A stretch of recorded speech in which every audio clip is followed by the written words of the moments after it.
इस बोरानाड़ा के विराट हिंदू सम्मेलन में हम सबके मध्य आदरणीय परम पूजनीय 1008 जगदीश राम जी महाराज,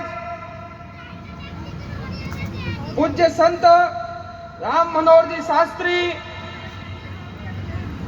भारतीय सेना के जांबाज जिन्होंने दुश्मनों को धूल चटा दी, ऐसे जसवंत सिंह जी, हमारे महानगर के सहकार्यवाह आदरणीय अशोक जी, मां भगवती स्वरूपा मातृशक्ति, पिता तुल्य बुजुर्ग और युवागण, बहुत सारे वक्ताओं ने, बहुत सारे संतों ने बहुत कुछ बातें कह दी है और जो मुझे बोलना था वैसी सारी बातें संत बोलते हैं। संत बोलते हैं तब ध्यान में आता है। मैं बहुत बड़ी बातें कहने के लिए यहां खड़ा नहीं हुआ हूं, लेकिन जब हम हिंदू हैं तो हिंदू सम्मेलन की आवश्यकता क्यों है? भारत में रहने वाला हिंदू, हिंदुस्तान हिंदुओं का है, तो फिर हिंदू सम्मेलन करने की आवश्यकता क्यों? क्योंकि इस देश में 4 प्रकार के हिंदू रहते हैं। पहला वो हिंदू है जो यहां पर बैठा है, कहता है गर्व से कहो हम हिंदू है, छाती ठोक के कहता है मैं हिंदू हूं। एक दूसरा हिंदू है, वो कहता है मैं हिंदू तो हूं, लेकिन इसमें गर्व करने की क्या बात है, हिंदू के घर जन्म लिया इसलिए हिंदू हूं। तीसरा वो है कि बाबूजी बारे मत चिल्लाओ, मारे दूसरी जातियों दूसरे धर्मों और संबंध है, इन वास्ते माई ना हो। और देखो मारी देवी देवता रो आड़ो है, मैं भी हिंदू हूं लेकिन बारे में जितावना नहीं चाहूं। और चौथा वो हिंदू है जो भूल चुका है, वो अपनी जाति में, जो अपनी सत्ता में, वो अपने पद में इतना चूर हो गया है कि वो हिंदू कहलाने के लिए भी उसको लाज आ रही है। ये जो चौथा हिंदू है, तीसरा हिंदू है, दूसरा हिंदू है, इसको उस लाइन में खड़ा करना है कि वो गर्व से कह सकता है कि मैं हिंदू हूं। इसको हमको खड़ा करना पड़ेगा। दुर्भाग्य से इस देश का नेतृत्व किया, देश का प्रथम प्रधानमंत्री मंचों से बोलता था कि I am accidentally Hindu. 4 Hindu एक दिशा में कब चलेंगे? जब 500 उंदे उसके कंधे पर होगा, यानी अंतिम संस्कार करने जाएंगे तब। मेंढक तुल्लो शोर हो रहे, ये हिंदू संगठित नहीं होने वाला है, मुझे गधा कह दो लेकिन हिंदू मत कहो। इस देश पर उन्होंने दुर्भाग्य से राज किया। आज वो समय है जब देश का नेतृत्व ही नहीं, देश के कोने कोने से हिंदुत्व की आवाज आती है, भारत माता की आवाज आती है, राम राज्य की आवाज आती है। ये जो परिवर्तन है, इस परिवर्तन को समझने की आवश्यकता है बंधुओं। 1925 का वह कालखंड, एमबीबीएस किया हुआ डॉक्टर हेडगेवार, उन्होंने आरएसएस की स्थापना करी। और जब हिंदू के नाते किसी को शौर्य नहीं है, कोई स्वाभिमान के रूप में जागृत नहीं हो रहा है, तब हिंदू का संगठित किया। और क्यों किया? क्योंकि हमको पता है ये हिंदू समाज है, बहुत जल्दी सो जाता है, कभी 10 वर्षों में सो जाता है, कभी 5 वर्षों में सो जाता है, कभी ट्रेन में सो जाता है, कभी बस में सो जाता है, अभी कोई कार्यक्रम में भी सो रहा होगा। और जो सो रहा है वो घर पे हो रहे। इसलिए इस हिंदू को हमेशा जागृत करना पड़ेगा।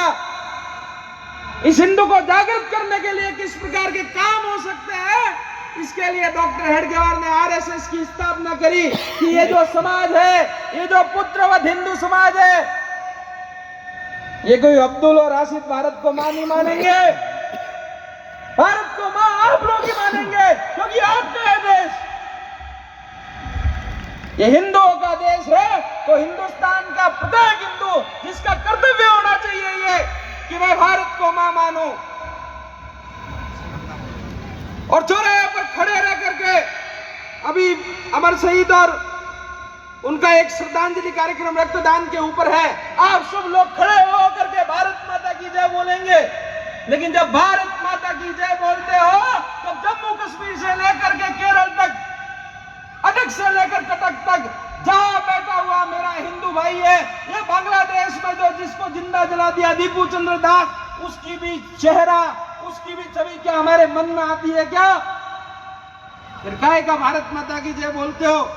जब भारत माता की जय बोलते हो, आपकी माँ और मेरी माँ एक है, तो फिर एक सगे भाई है, तो वो सगे भाई यदि दुखी है तो उसके लिए हम क्या कर रहे हैं?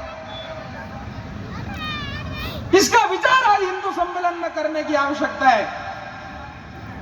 बोरानाडा गांव बहुत बड़ा होगा, लोग घरों में सो रहे होंगे, लोग घरों में आनंद मना रहे होंगे, लेकिन ये शक्ति है, ये शक्ति मेरे सामने बैठी है, यही समाज का परिवर्तन लाएंगे। एक पुजारी होता है, किसी बगीचे में जाता है, बगीचे में से अच्छे अच्छे पुष्प लेकर के आता है, पहले तो खराब पुष्प वही छोड़ देता है, फिर बगीचे की तरफ जाता है, उसकी टोकरी से निकलते हैं और पुष्प, फिर मंदिर में जाता है, मंदिर में से भी एक आधा टोकरी से गिर जाता है, फिर उसी टोकरी में से 4-5 टोकरियों में से 1-2 पुष्प और ये भगवान को अर्पित करता है। ये जो सामने बैठी हुई मातृशक्ति है, सामने बैठा हुआ हिंदू समाज है, यही प्रसाद के रूप में जो अंतिम फूल पुजारी और भगवान के लिए चढ़ाता है, वैसा हिंदू समाज बैठा है।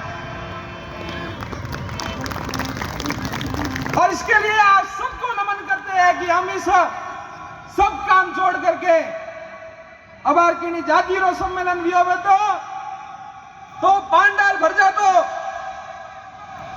और क्या होता लोग जाति और मटाधीश मैं यूं हो मोरो यूं करते ही, लेकिन हिंदू रे नाते एक निवेरिया है। और पूछो जसवंत सिंह साहब को कि जब ये पाकिस्तानी सैनिकों ने, पाकिस्तानी मियाओं ने जब हमारे भारत के नागरिक को मारा था, तो पूछा था क्या कि तू जाट है, तू बनिया है, तू माहेश्वरी है, तू तो मेघवाल है, तेरे को छोड़ देते? एक लाइन में खड़े होकर के हिंदू के नाते उन्होंने मारा था, पेन चेक कर करके हिंदुओं को मारा है। और आप और मैं करते रहिए जातियों के संगठन, आप और मैं करते रहे जातियों की बातें। जातियों से ऊपर उठना पड़ेगा बंधुओं, बड़े समाज की कल्पना करनी पड़ेगी।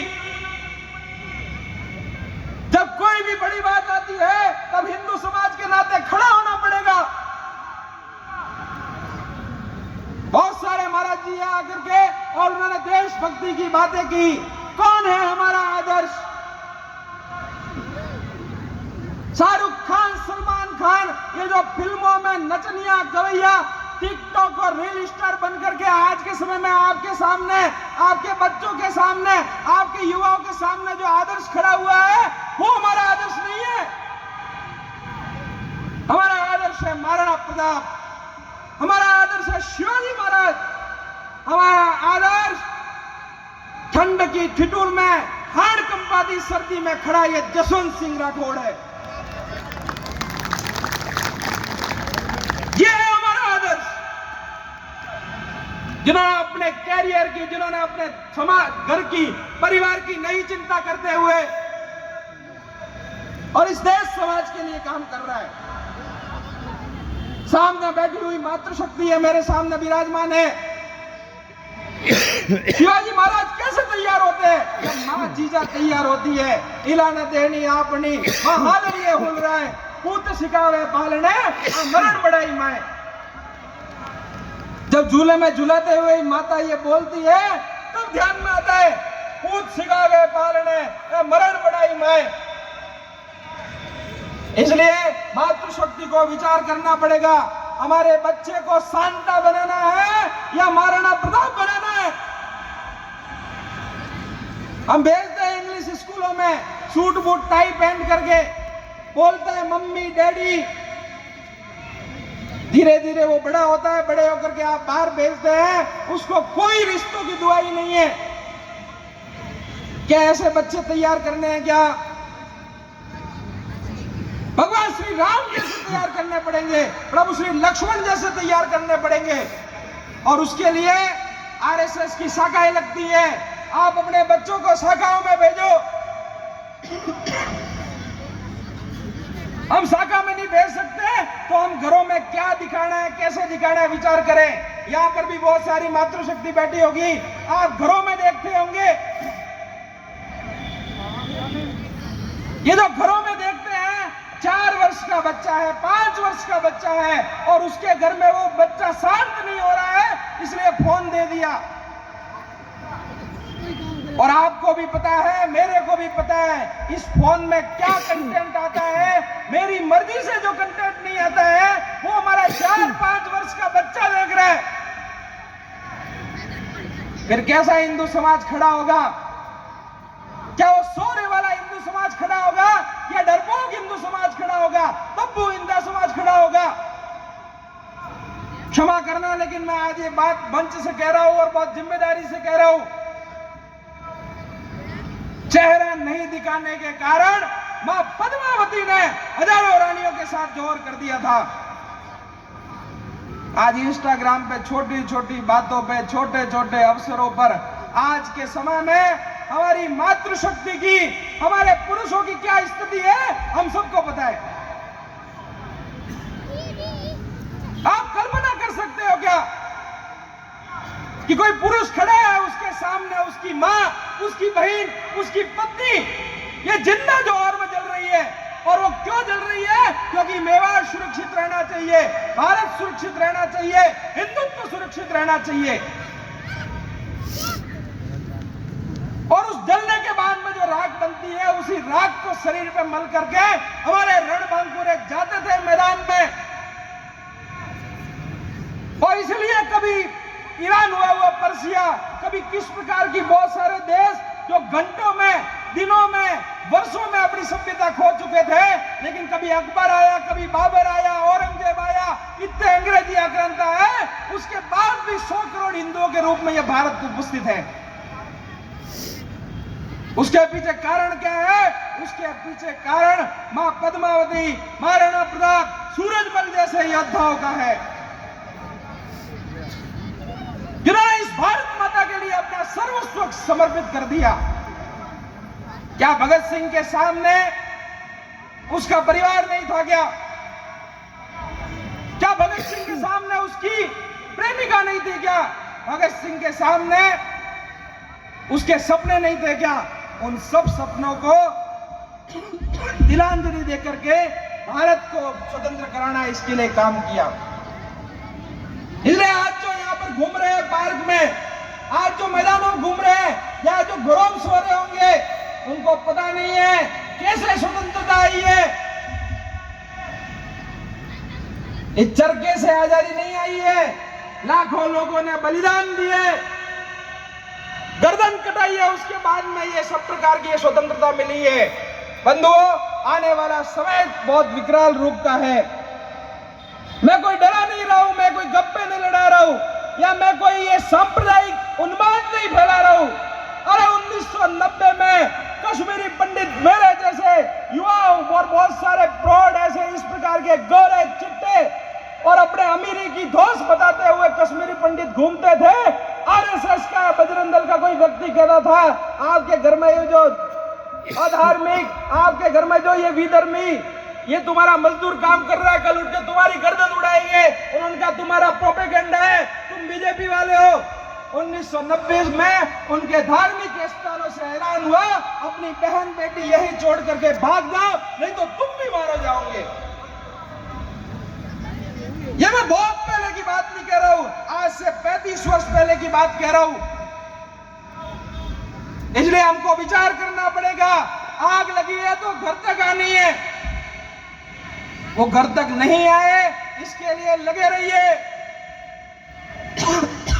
प्रत्येक साल ऐसा हिंदू सम्मेलन करना पड़ेगा, हिंदू के नाते सबको संगठित करना पड़ेगा।